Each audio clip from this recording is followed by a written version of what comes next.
today we want to look at number 6, our capacity to choose between right and wrong. You can see straight away that that is related to number 5. We said number 5 is man's free will. So number 5 focus more on the free will that we have to make rational choices.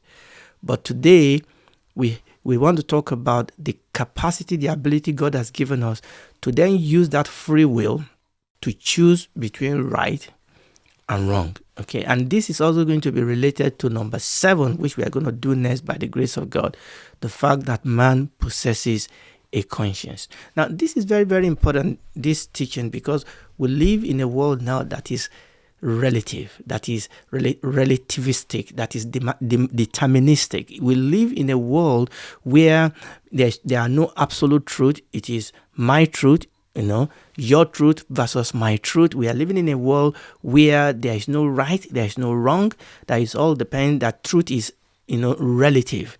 Okay, it is my truth, it is your truth, and we have various ideology that wants to challenge, the existence of absolute truth. Postmodernist challenges all truth and conclude that there is no such thing as absolute truth. Postmodernism argues that truth is always relative. So we are living in a relativistic world today. Postmodernism want to argue that the truth is always relative rather than absolute, rather than universal, that truth is contingent on historical and social context. The ideology that wants to argue that truth is neither complete and never certain.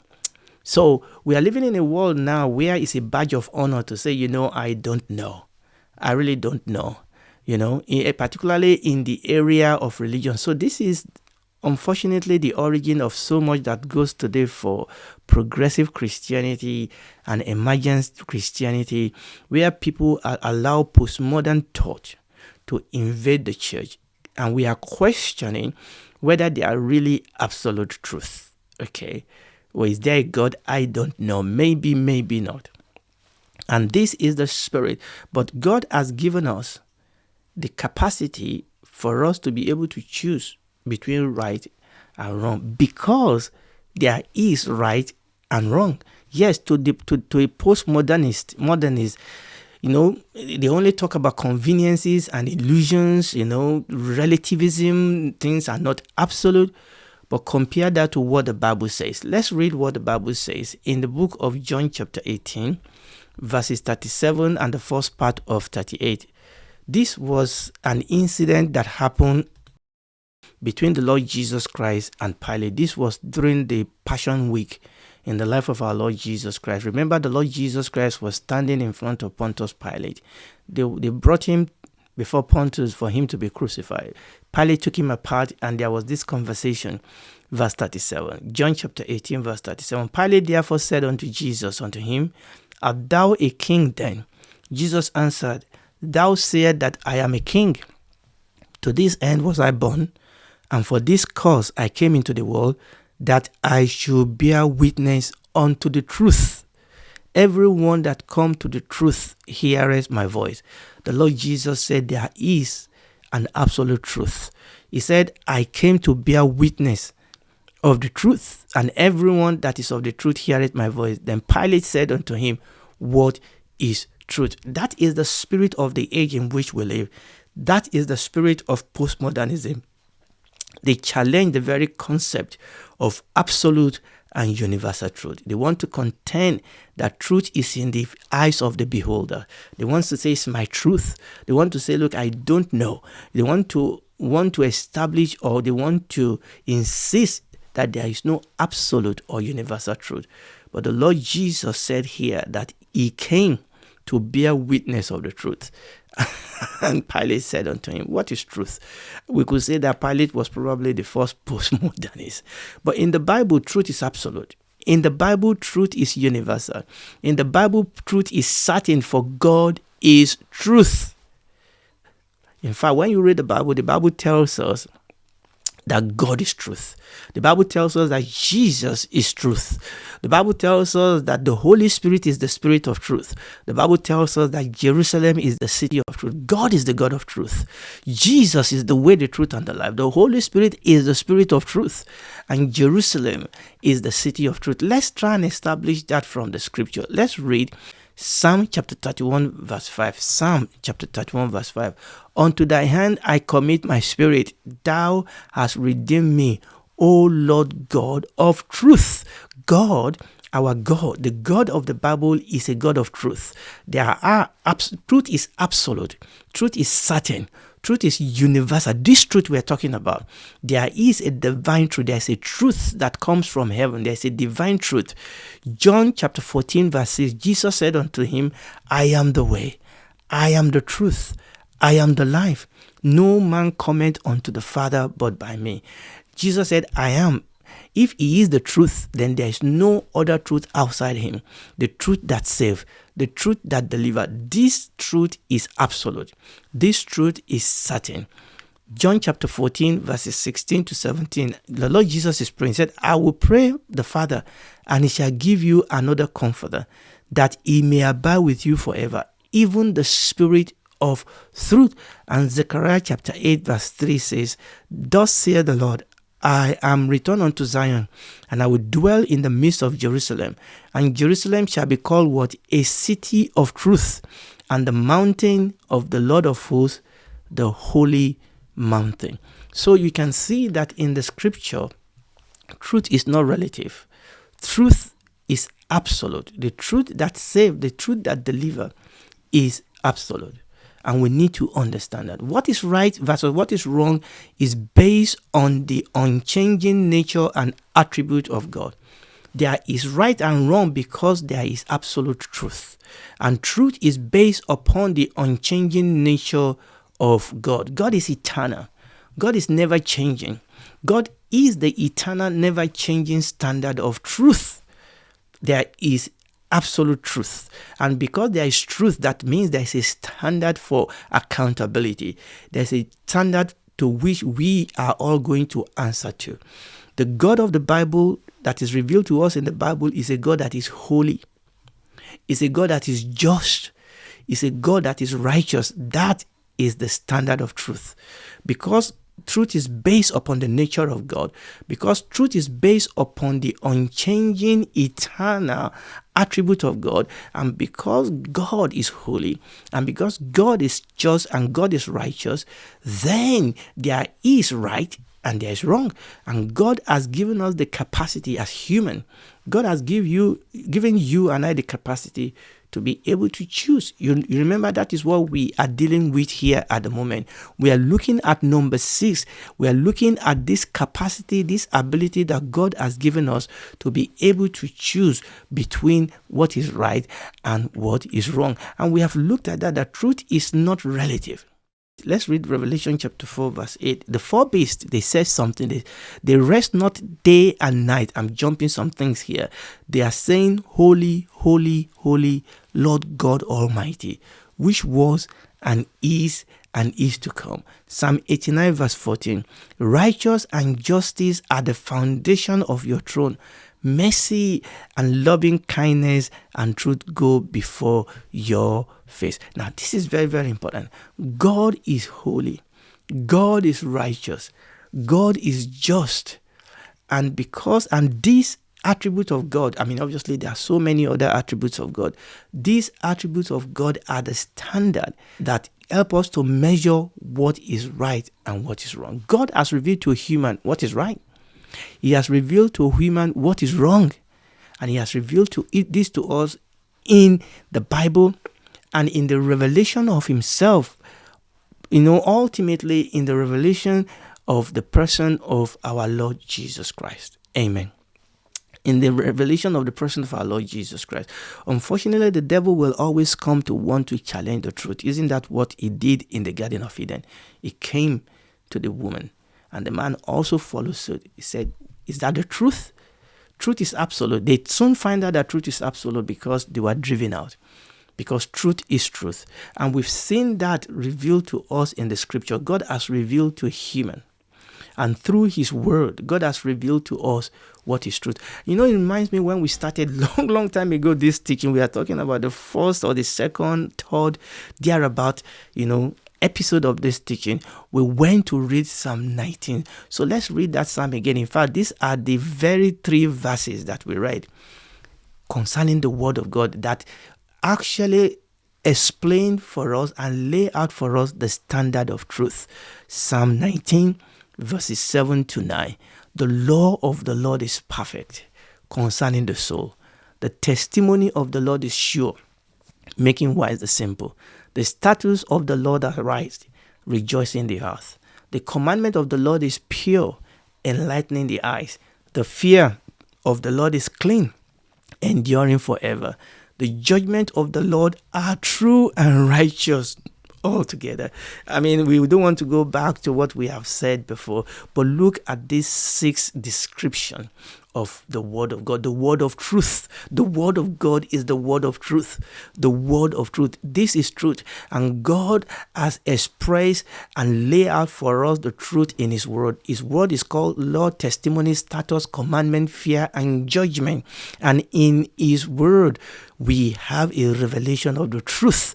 And he called that truth is perfect. It is sure. It is right. It is this. You can understand. We can know what is right and what is wrong, because God has revealed that to us. Next time when we look at number 7, we are going to see more of this. The word of God is the law, testimony, status, commandment, fear, and judgment. It is perfect. It is sure. It is right. It is pure. This is pure truth. It is clean. It is true. And it is righteous. Okay, there is truth. And because there is truth, and then you and I have the capacity. God has given us the ability and the responsibility to choose what is right and to deny what is wrong. God expects us as human. God expects us to act in a morally responsible manner in accordance with biblical laws and precepts. God expects each and every one of us to act in a morally responsible manner. What is a morally responsible manner? Is living a life that is at par with what has been revealed to us in the law of God, in the precepts of God, in the word of God. And this is the way we are going to be able to choose. To choose the word of God is to choose what is right. Let's read the book of Micah.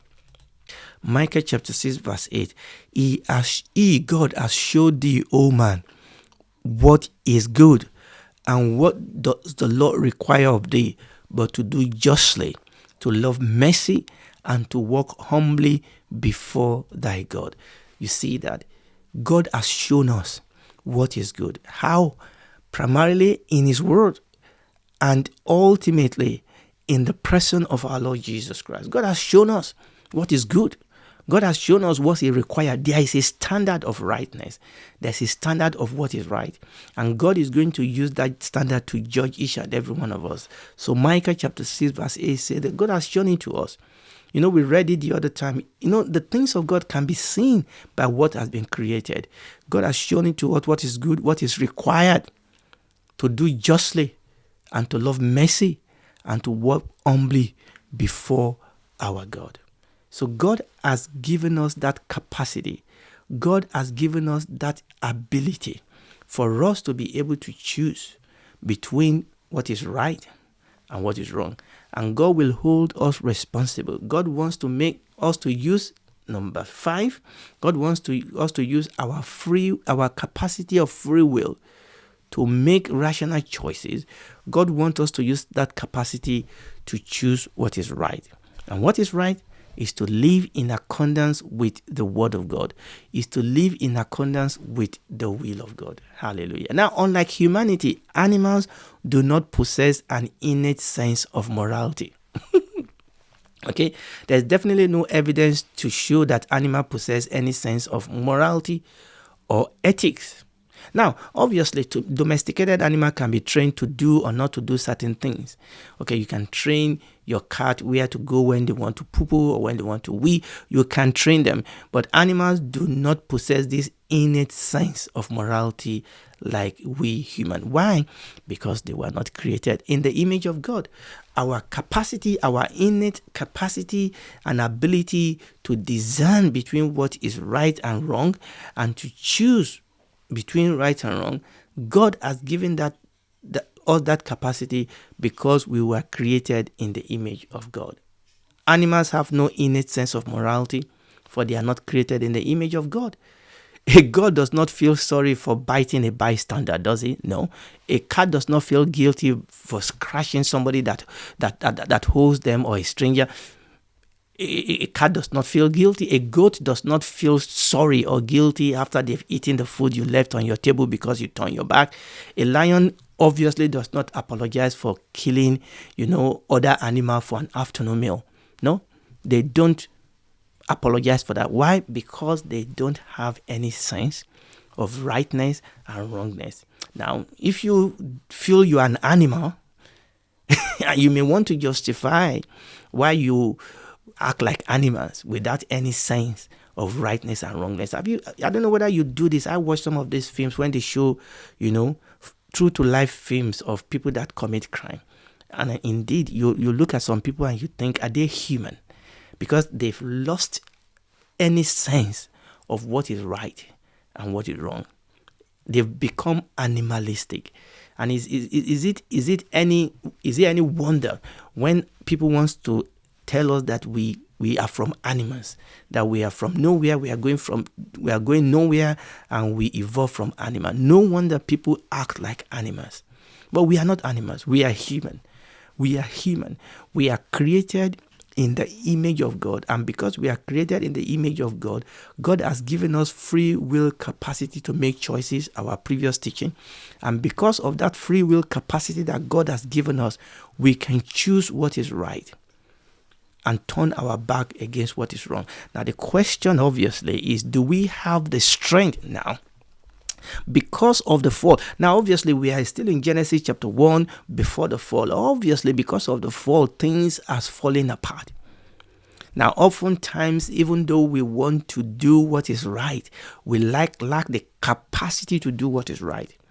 Okay? You want to be a good husband, you want to be a good wife, you want to be a good son, a good daughter, you want to be the best days. I'm talking about with respect to our character, with respect to our nature. You want to decide for what is true, but you are afraid. You don't want to be left out. You want to be you want to be cool, okay? We've lost that capacity to be able to stand for what is right because that is the result of the fall. But in Christ Jesus, God has given you the capacity. The Holy Spirit is the Spirit of truth, remember? He will give you the capacity to obey the truth and to live the truth. Is the Spirit of truth. The Lord Jesus said, I am come, is the Spirit of truth. I have come that they might have life and they might have it abundantly. There is a life that God will give you when you get born again to be able to live the truth, not live a lie. Unfortunately, there is a lot of people living a lie today, out of fear and out of deceit, because the Bible says that the God of this world has blinded the eyes of the unbeliever so that they don't see the light of the glory of God in the face of our Lord Jesus Christ. The whole world is lying in darkness. We have turned it upside down. We have decided that evil is good and good is evil. We are living in a world now that is living a lie. But all that will change if you come to Jesus, because the truth is this: we can call good evil and evil good all night long. Understand that the standard of judgment, and we will all stand before God, the standard of judgment is the truth in Christ Jesus. And when we come to him today, it will give us the capacity. John was writing in the third book of the epistle of John. He said, I have no more joy than to see my children walk in the truth. We can walk in the truth. The Lord Jesus said, if you continue in my word, then are you my disciple indeed, and you will know the truth, and the truth will set you free. When we come to him and we begin to study the word of God, there is a power, there is a spirit, the Spirit of God. The Holy Spirit is the Spirit of truth. He will show us the truth, and he will give us the strength to experience the truth and the strength to walk in the truth. And we will be able to experience the power of truth. Now, people don't walk in the truth, number one, maybe because they are deceived. Number two, maybe because they are afraid.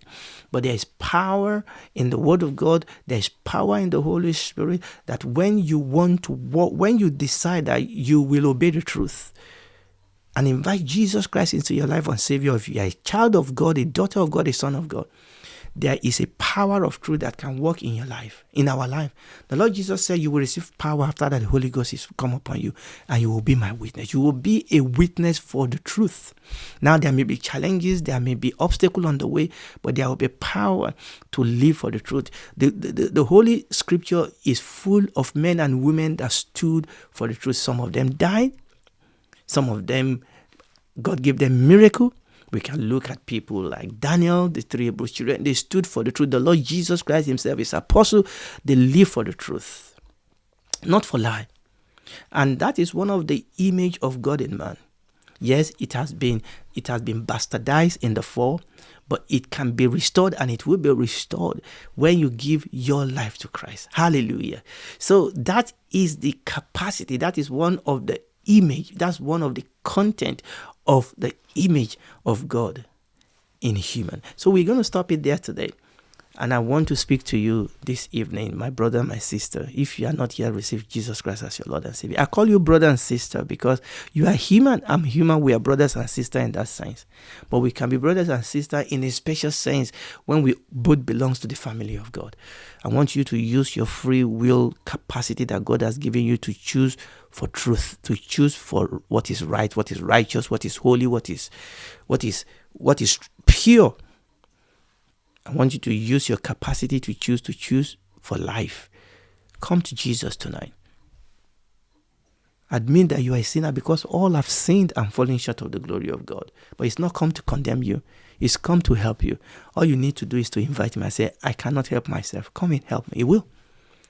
And he will take that defeated spirit, that wrong spirit that always want to do wrong.